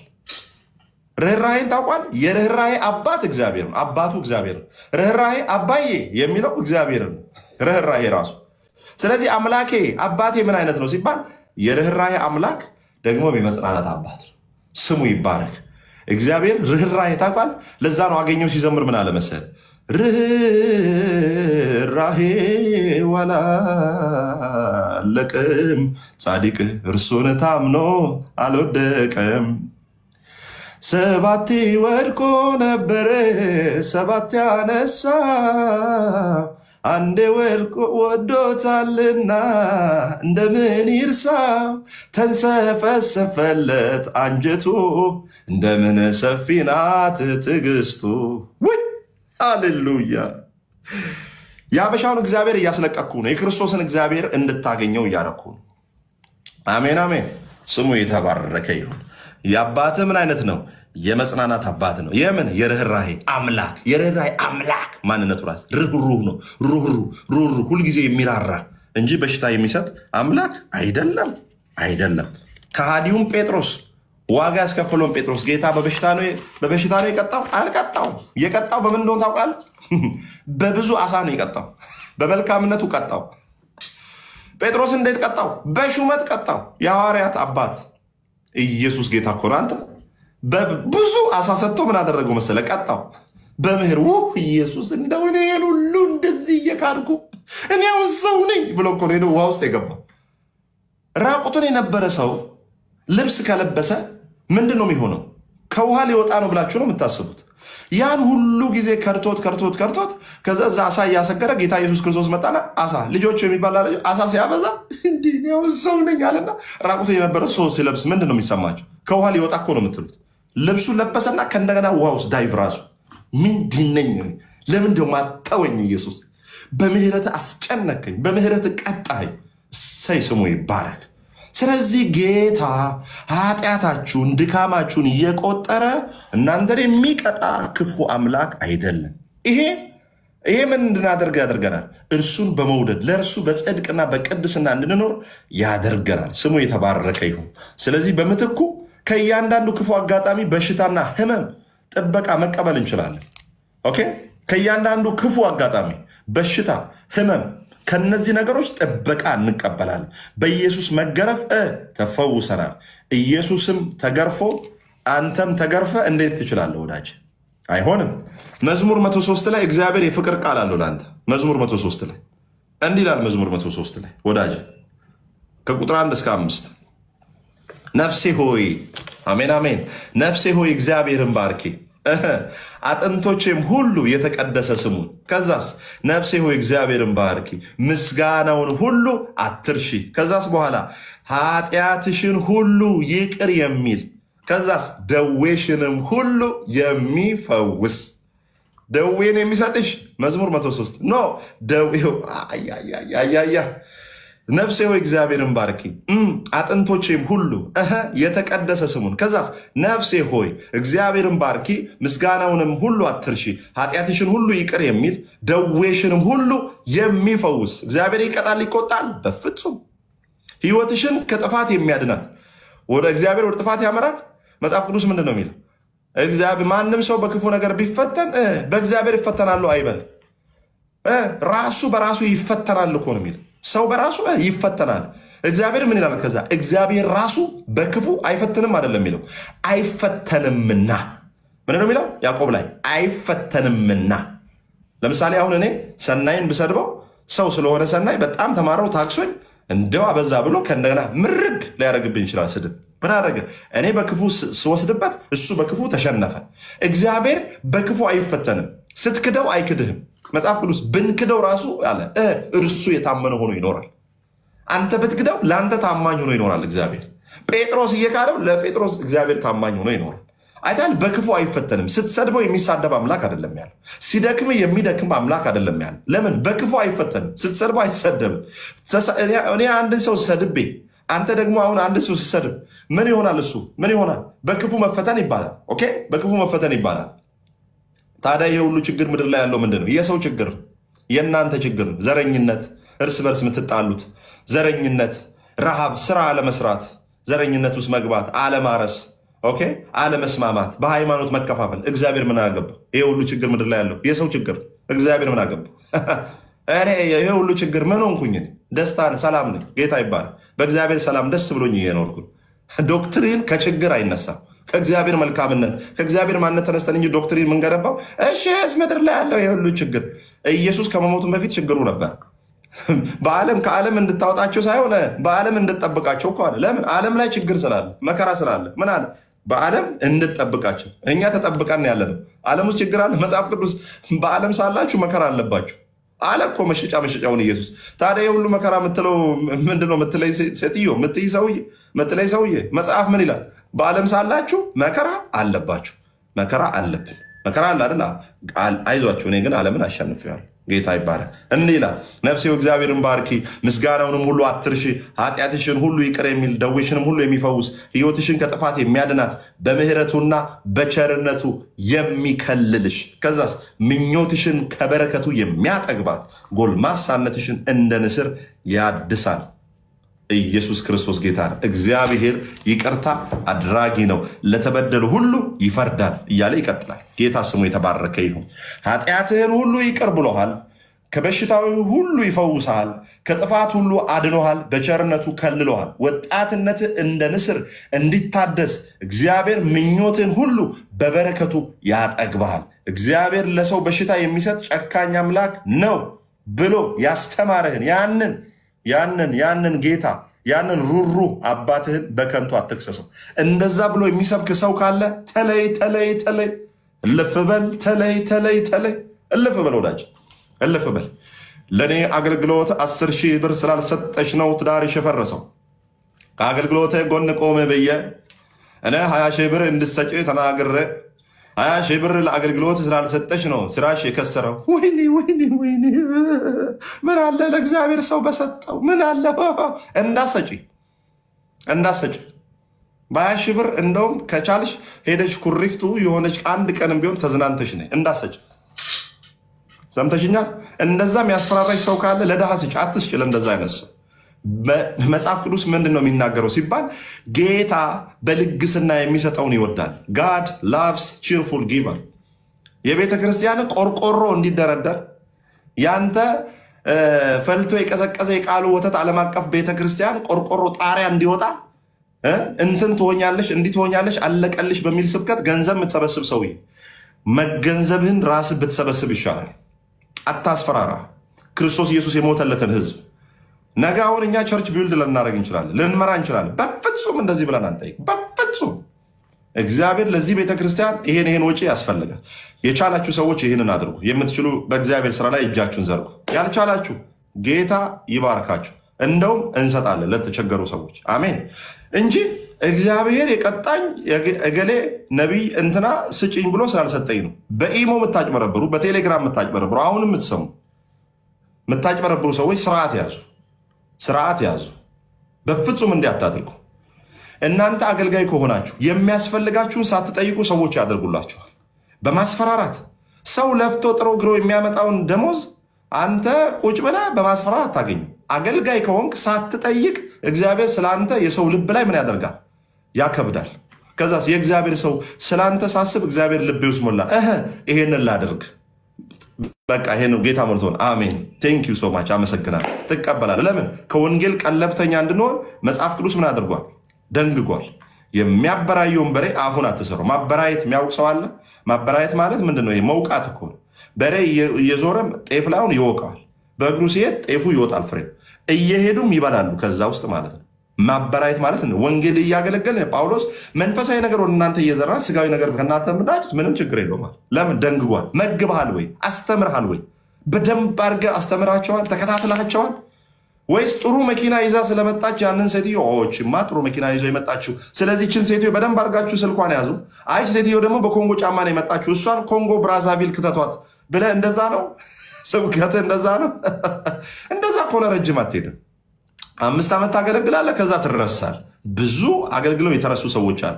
እንደዛ ከመሆን እግዚአብሔር ይጠብቃል። አሜን ስሙ የተባረከ ይሁን። ሃሌሉያ።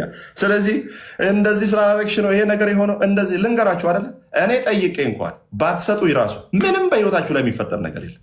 ምንም ነገርኩህ አይደል? ምንም በቃ ጌታ ይባረክ። አሜን ጌታ ይባረክ። ስሙ የተባረከ ይሁን። ባለመስጠት አትረገምም፣ ግን በመስጠት ደግሞ ትባረካለህ። ትባረካለህ። ምንድን ነው የምትዘራው ዘር ምን ያደርግልሃል? ይባረክልሃል። ኦልሬዲ ተባርከሃል። ስለተባረክ ደግሞ ምን ታደርጓለህ? ትሰጠዋለህ ማለት ነው። እንዲህ ካመንክ ለምን ወደ ዶክተር ትሄዳለህ? በበሽታ እግዚአብሔር እንትን የሚለኝ ከሆነ ብለህ አስራት ሌላ ቀን በበሽታ እንዲህ ከሆነ እንደዚህ ከሆነ እንደዚህ ያለቀልኝ ጉዴ ፈላ ምትል ከሆነ ዶክተር ጋር መሄድ የለብህም። ጌታ ኢየሱስ የሰጠህን በሽታ ለማስተማሪያ የተሰጠውን ዶክተር ከፈወሰ ጉድ ፈላ በቃ። እሱ ለማስተማር ሰጥቶ እሱ ለመቅጣት ሰጥቶ እንዴት ዶክተር ይፈውሳል? በፍጹም አይፈውስም። እንደ እግዚአብሔር ነው እያስተማረ ያለ። እግዚአብሔር በጸጋ በምህረት በቸርነት የተሞላና ጤናማ ህይወት እንዲኖረን የሚፈልግ ሆኖ ሳለ ዛሬም የታመመ ድሃና ተሸናፊ ለመሆን ልክ መብታቸው የሆነ የሚሟገቱ አማኞች በቃ እግዚአብሔር ይህን ነገር ሊሰጠኝ ነው ያሉት። አንዳንድ ሰው የሚጠይቁትን ጥያቄ በ10 ደቂቃ ውስጥ ልጨርስ። በ10 ደቂቃ ውስጥ ትምህርት ልጨርስ። ውሃ ጠጣ። እሺ ቴንክ ቲጂ እሺ አንዳንድ ሰዎች የሚያነሱት ጥያቄ አለ። የጳውሎስ የስጋ መውጊያስ? የጳውሎስ የስጋ መውጊያ ሁለተኛ ቆሮንቶስ 12:7 እንደ የጳውሎስም እኮ በጣም ይቸገር ነበረ። የሰይጣን መውጊያ ተሰጥቶታል። ይቀጣው ነበረ እኮ እግዚአብሔር የሚሉ ሰዎች አሉ። እንደውም ሆዱን ሳያመው አይቀርም ጳውሎስ። ቆይ ጢሞቴዎስ ሲታመም ምንድን ነው ያለው?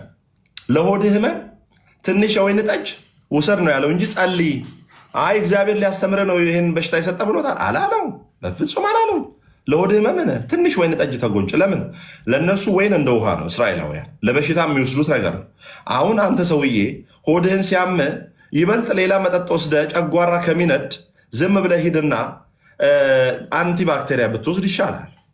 ሁለተኛ ቆሮንቶስ 12:7 ስለዚህ በመገለጥ ታላቅነት እንዳልታበይ የስጋ መውጊያዬ እርሱም የሚጎስመኝ የሰይጣን መልእክተኛ ተሰጠኝ፣ ይኸውም እንዳልታበይ። ምን አለ? ስለዚህም በመገለጥ ታላቅነት እንዳልታበይ የስጋ መውጊያ እርሱም የሚጎስመኝ የሰይጣን መልእክተኛ ተሰጠኝ፣ ይኸውም እንዳልታበይ ነው። ስለዚህ ይህ ነገር ከእኔ እንዲለይ 3 ጊዜ ጌታ ለመንኩ። ከዛ እርሱም ጸጋ ይበቃል፣ ኃይሌ በድካም ይገለጣልና ይፈጸማልና። እችን ጥቅስ ወስደው ሰዎች እችን ጥቅስ ይወስዱና ሰዎች ይኸው ጳውሎስ የስጋ መውጊያ ነበረው፣ የስጋ ነው የሚለው። ከዛ ደግሞ ምን ይታመም ነበረ፣ በሽታ ነበረበት፣ ዋጋ እየከፈለ ነበር የሚኖረው። ይታመም የነበረበትን ህይወት እያያችሁ እንዴት ነው ዛሬም እኮ እግዚአብሔር የስጋ መውጊያ ይሰጣል የሚሉ ሰዎች ጳውሎስ ህመም ነበረው የሚል አንድ መጽሐፍ ቅዱስ ሀሳብ ላይ አታገኙ። መጽሐፍ ቅዱስን ለመተርጎም መጠቀም ያለብን የሰውን መላምትና ግምት ሳይሆን ራሱን መጽሐፍ ቅዱስ ነው። ባይብል ራሱ ስለሚፈታ ዘውልቁ መጽሐፍ ላይ ለምሳሌ ዘውልቁ መጽሐፍ ላይ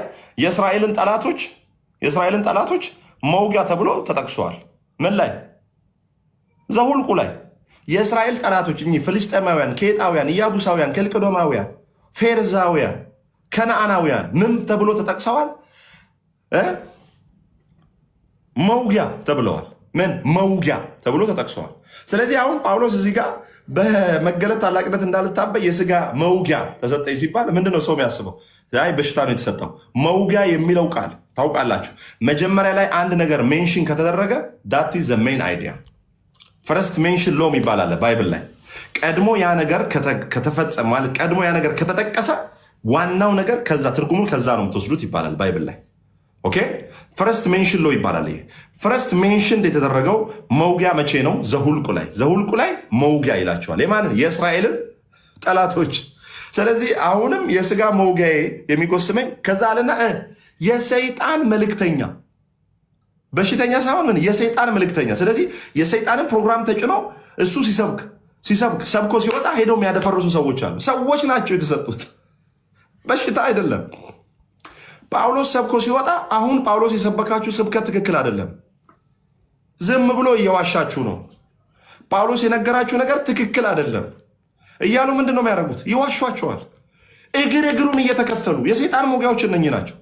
ደግሞ እንዳይታበይ እኔ ከ3ኛው ሰማይ ላይ እኮ የሰበኩት ከኔ ውጭ መገለጥ ማንም አያውቅም፣ በቃ መገለጤን ገና ስተፋው ሰው ሁሉ ረሚም ነው የሚሆነው ብሎ ሲናገር እሱ ሰብኮ ሲወጣ ይገቡና ያደፈርዛው። አሁን ተመልሼ ደግሞ ጳውሎስ ተመልሶ ደግሞ ለመሄድ ሐሰተኛ ወንድሞች ይላቸዋል። ሌላ ቦታ እንደውም የሴራ ወንድሞች ይላቸዋል። ምን የሴራ ወንድሞች ይላቸዋል? ኢየሱስ ክርስቶስ ጌታ ነው። ስለዚህ ለጳውሎስ የተሰጠው መልእክተኛ ጳውሎስ ሰብኮ ሲወጣ እግሩን ተከታትለው በጸጋ ወንጌል ላይ ልዩ ወንጌል ይጨምራሉ። የመቀላቀል ህይወት ምን ላይ? ገላትያ ላይ። ኦኬ ገላትያ ላይ ገብቶ ቀላቅሎ ሰብከዋል። ኢቭን ሐዋርያት 15 ላይ ሄደው ምን አድርገዋል? በኢየሱስ አምነዋል። እንትኖች ናቸው፣ አሕዛብ ናቸው። በኢየሱስ ማመን ብቻ አይበቃም። ምን ያስፈልጋል? መገረዝ ያስፈልጋል። እዛም ሲጮታ ያላቸው። ስለዚህ እንዳልታበይ የስጋ መውጊያ ተሰጠኝ የሚለው ጳውሎስ ራሱ መውጊያ ምን እንደሆነ ሲናገር የሰይጣን መልእክተኛ ብሎ ይናገራል። ይህ በግልጽ ክፉ ማንነትን ማለትም ፖል ወንጌል ሲሰብክ በሚሄድበት ቦታ ሁሉ እንዲያጠቁት፣ አሉባልታ፣ ውሸት፣ ክስ እንዲያወሩበትና እንዲያሙት የሚያነሳሳ ክፉ ማንነት፣ ክፉ ስፒሪት የተሞሉ ሰዎች የሚያደርጉት ነገር ነው ማለት ነው። ኦኬ ጌታ ስሙ የተባረከ። ኤዱዬ ከደከመሽ ተኝ። ጌታ ስሙ የተባረከ ይሁን። ኦኬ ከዛ እንዲህ ይላል። ጌታ ምን አለው ታዲያ ጳውሎስን? ጌታ ምን አለው? ጌታ እንዲህ አለው፣ ጸጋዬ ይበቃሃል፣ ኃይሌ በድካም ይፈጸማልና። ከዛስ ምን አለ? እንግዲህ የክርስቶስ ኃይል ያድርብኝ ዘንድ በብዙ ደስታ በድካሜ ልመካ እወዳለሁ። በበሽታው ይመካል ታዲያ? ሃሌሉያ! የሥጋ መውጊያ በሽታ ተሰጠኝ። ይመካል በበሽታ አይደለም፣ በድካሜ እየሰበከ እየመጡ የሆነ ነገር ላይ ያደርጉ በዛ ድካም ሁሉ እየተመካ ከዛ እንዲህ ይላል፣ ስለዚህ ስለ ክርስቶስ በድካም ከዛስ በመንገላታት በችግርም በስደትም በጭንቀትም ደስ ይለኛል፣ ስደክም ያን ጊዜ ኃይለኛ ነኝና። ስለዚህ መንገላታቱን የሥጋ ሞጋ የተባለው እንጂ በሽታ አይደለም፣ በሽታ አይደለም። ሰራተኛችሁ ቢታመም ቤት ውስጥ እረፍት አሰጡም? ሰራተኛ ቢታመም አረፍ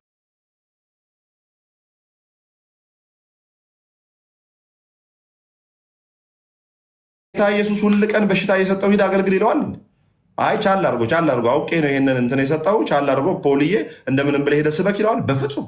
አይ በሽታ እንኳን ሲደክም እንኳን እግዚአብሔር እናንተ ሰራተኞች እንኳን ሲደክሙ እንኳን እግዚአብሔር እናንተ ራሱ አይ አረፍ በይ ይሄንን እንትን 1-3 ቀን አረፍ በይ ደክሞሻል ታመሻል ትላላችሁ። እግዚአብሔር ታዲያ እንዴት ለጳውሎስ በሽታ ሰጥቶ አይዞ ያዘው ገፋር አይዞ እንድትቆሰቆሰው ነው ያደርጋል? በፍጹም በፍጹም በፍጹም በፍጹም። መሙትን ሲነካ ይፈውስ የነበረ ጀግና የእግዚአብሔር ሰው ምኑ ጨርቁ እንኳን ይፈውስ የነበረ። 5 ደቂቃ ውስጥ ልጨርስ። 5 ደቂቃ። አሁንም የገጠማችሁ ችግር፣ በሽታ፣ ኪሳራ፣ የትዳር መለያየት፣ የሥራ አለማግኘት ከኃጢአታችሁ እንደሆነ አድርጎ የሚነግራችሁ ካለ ከዛ ውሸታም አገልጋይ እንድትለዩ ነግራችኋል። አንዲት ሴት ፓስተር ጆሴፍ ጋር ሄደችና እንዲህ አለች። አንድ አገልጋይ አለች፣ አይ እሱን ልተውላችሁ፣ የኢትዮጵያውን ልንገራችሁ ውስጥ የኢትዮጵያውን ለይቷ ቸርች ውስጥ ነርስ ናት። ኢትዮጵያ ውስጥ ነርስ ሆና አስቡ፣ ነርስ ሆና በየወሩ 15 ሺህ ብር ትሰጣለች። ደሞዟ እኮ 20 ሺህ ብር አይሉ ለቸርቿ በቃ ሰውየው እያስጨነቃት በየወሩ 15 ሺህ ብር ትሰጣለች። ስጡ ስጡ ስጡ ስጡ፣ በጣም ነው የሚያስጨንቀው። ከዛ በኋላ ያን ስትሰጥ በጣም ብዙ ብር ያላት መሰለውና ቤተክርስቲያን መሬት ልንገዛ ነው 300 ሺህ ብር አምጪ አላት። 300 ሺህ ብር ቶሎ ተፍ ብለሽ አምጪ። አረ እግዚአብሔር ሰው እኔ እኮ ደሞዜን እንኳን እኮ 20%ን አልጠቀምም። አው ለቤተክርስቲያን ያለችኝ ራሱ የምሰጠው እኮ ለቤተክርስቲያን ነው። እኔ ደሞዜ ራሱ ምን አያደርገኝም አይበቃኝም ብላ ትነግረዋለች። ከዛ በኋላ በፍጹም ረግምሻለሁ ካልሰጠሽ 300 ሺህ ብር ከየትም ብለሽ አምጪ አላት። ከየት ላምጣ? ከየትም ብለሽ አምጪ። ፈርታ ስልኳን ዘግታ ከዛሬ ዛሬ እታመማለሁ ብላ ከዛሬ ዛሬ መኪና አደጋ ይደርስብኛል ከዛሬ ዛሬ ከስራ አባረራለሁ ብላ በፍርሃት ቁጭ 1 ዓመት ቁጭ ብላ መጣች። ላይቭ ላይ አንድ የእርግማን በአማኝ ላይ ይሰራል የሚል ትምህርት ሳስተምር በውስጥ አገኘችኝና ጠየቀች። ቅዱስ እንደዚህ ያለ በፍጹም እርግማን የለም ስል አልቅሳ ነው ጌታን ከእንደገና የተቀበለችው። ከእንደገና አንዷ ደግሞ አገልጋዩ ምን ይላቸዋል? የ1 ወር ደሞዛችሁን አሁን የምትሰጡ ሰዎች እግዚአብሔር በቀጣይ ወር የ6 ወር ደሞዛችሁን እሰጣችኋለሁ ይላል። አሜን አሜን አሜን ሃሌሉያ ብሎ ይሰብካቸዋል። እንዴ የ6 ወር ደሞዝ ማን ይጣላል ብላ እኛ ትምህርት ቤት እዛ ቴዎሎጂ ትምህርት ቤት መታ ስትመሰከም የ6 ወር ደሞዝ ማን ይጣላል ብዬ አለች። 15 ሺህ ብር የወር ደሞዝ፣ ቤት ኪራዩ 7 ሺህ፣ ልጅ አላት ለልጇ በወር 3 ሺህ ብር ምናምን። የ6 ወር ደሞዝ ከመጣማ ጌታ ይባረክ ብላ የ6 ወር ደሞዟን ሰጠች። በቀጣይ ወር የ6 ወር ታገኛላችሁ ተብላ ማለት ነው። ዳት ሚንስ 90 ሺህ ብር አገኛለሁ ብላ ማለት ነው። ይኸው የ6 ወር ደሞዜን 2 ዓመት ሆኖኛል፣ የወር ደሞዜን ራሱ ተበልጬ ቁጭ ብያለሁ አለች። አይታችኋል? ያስፈራሯችኋል፣ ይረቡባችኋል። እግዚአብሔር እንደሚቆጣ ያ ኢትዮጵያ ውስጥ ያለው ሰው ያላያችሁም እንዳለ ለእኔ ካልታዘዝክ ከመንፈሳዊ ዓለም ላይ ዲስኮኔክት አረጋለሁ ያለው ሰው ያለ እኮ አገልጋይ። ዲስኮኔክት አረጋለሁ ያለ ዲስኮኔክት እዛ ቤት መዝሙር የምትሰማበትን ብሉቱዝና ስፒከርን ዲስኮኔክት አድርግ እንጂ ማንንም አማኝ ዲስኮኔክት የማድረግ አቅም የለህም። ኮኔክት ያደረግነው በጌታ በኢየሱስ ደም እንጂ በፓስተር ጸሎት አይደለም። ታውቁታላችሁ። ስም አይጠቀስም፣ ስም አንጠቅስም። ትምህርቱን ብቻ ግለሰብ አንነካም፣ ትምህርቱን ብቻ። ጌታ ይባላል። እንደዛ ደም ግፊትም እንትንም አዛለው ያሉ ሰዎች አሉ። ከፈለጉ በዱባይ በኩል እንትን መኪና ጫማ ይዘዙ እንጂ ማንም በአንተ ላይ ደም ግፊትና እንትን አያዝ። ጌታ ይባረክ። አሜን ሃሌሉያ። ጌታ ይድረስላችሁ። ስለዚህ ወዳጄ የሆነ ሰው ስለ ህይወት መጽሐፍ ቅዱሳዊ ያልሆነ ነገር ቢነግርህ እንደ ምክንያት የጌታን ስም ስለተጠቀመ እንዳትፈሩ። ሟርተኛ ሐሰተኛ ነቢያቶች ስራቸው በኢየሱስ ስም የፈረሰ ይሆን። ኦኬ። በልባችሁ ውስጥ ፍርሃትን የሚያስቀምጥ ትምህርት የክርስቶስ ኢየሱስን ዋጋ መክፈል ኦኬ በሰማችሁ ጊዜ እየሰማችሁ ያላችሁት ነገር ወንጌል ካልሆነ ወይም መልካም ዜና አለመሆኑን እርግጠኛ መሆን ትችላላችሁ። ስለዚህ በደንብ አድርጋችሁ እንድታስቡ እመክራችኋለሁ። አንዳንድ ሰው አሁን ለምሳሌ ያልተፈወስሽው ጸልዬልሻለሁ ያልተፈወስሽው ስላላመንሽ ነው። ኢየሱስ እምነት አምጡና ፈውሳችኋለሁ ነው የሚለው። ጌታ ኢየሱስ ክርስቶስ እምነትሽ አድኖሻል ያለው ከመስቀል በፊት ነበር። ከመስቀል በኋላ እንደዚህ ያለውን ሰው እስቲ አምጡ። ሐዋርያት ሥራ ምዕራፍ 14ን ልናገርና በሁለት ደቂቃ ውስጥ ትምህርት ልጨርስ። ሐዋርያት ሥራ 14 በፈውስ አንጻር ደግሞ ተጸልዮላችሁ ስላላመንሽ ነው ያልተፈወሽው፣ እንዲህ ስለሆንሽ ነው ያልተፈወሽው ምናምን የምትሉ ሰዎች ይኸው ጳውሎስ በሊስጥራን ከቁጥር 8 ጀምሮ ሐዋርያት 14:8 ይህን ተናግሬ ልጨርስ። በሊስጥራንም እግሩ የሰለለ ከእናቱ ማኅፀን ጀምሮ አንካሳ የሆነ ከቶም ሄዶ የማያውቅ አንድ ሰው ተቀምጦ ነበር። ይህም ሰው ጳውሎስ ሲናገር ይሰማ ነበር። እርሱም ትኩር ብሎ ተመለከተውና ይድን ዘንድ እምነት እንዳለው ባየ ጊዜ ጳውሎስ ሲናገር ይሰማ ነበር። እርሱም ትኩር ብሎ ተመለከተውና ይድን ዘንድ እምነት እንዳለው ባየ ጊዜ በታላቅ ድምፅ ቀጥ ብለህ በእግርህ ቁም ብሎ ብድግ ብሎም ተነስቶ ይመላለስ ነበር። አሁን በዚህ ላይ የምታዩት በደንብ ስሙ፣ አስተውሉ። ጳውሎስ ሰውየውን ለመፈወስ እጅ አልጫነበትም። ና የሚያምን አለ ወይ? እጅ የሚያነሳ አለ ወይ? እኔ የምናገረው እኔ ላይ ያለውን ቅባት የሚያምን ሰው አለ ወይ? እውነት እኔ የእግዚአብሔር ሰው ከሆንኩ አንቺ ትፈወሻለሽ። ብራዘር ያንተን የእግዚአብሔር ሰውነትን እግዚአብሔር ማህተም ለማስመታት አይደለም ይፈውስ። አንዳንድ ሰው እውነት እኔ ይሄ ትንቢት ቃል እግዚአብሔር ከጠራኝ፣ እውነት እኔ እግዚአብሔር ከቀባኝ፣ ፓስተር አድርጎ ከቀባኝ፣ ነቢይ አድርጎ ከቀባኝ ይሄ ነገር በህይወት ላይ ብራዘር ያንተን ነቢይነት ፕሮሞት ለማድረግ አይደለም እግዚአብሔር የሚፈውስ። መልካም ስለሆኑ ልጆቹ ስለሆኑ ነው እግዚአብሔር የሚፈውሰው እንጂ አንተ ነቢይ ዶክሌ አንተን ፕሮሞት ለማድረግ እግዚአብሔር አይፈውስም።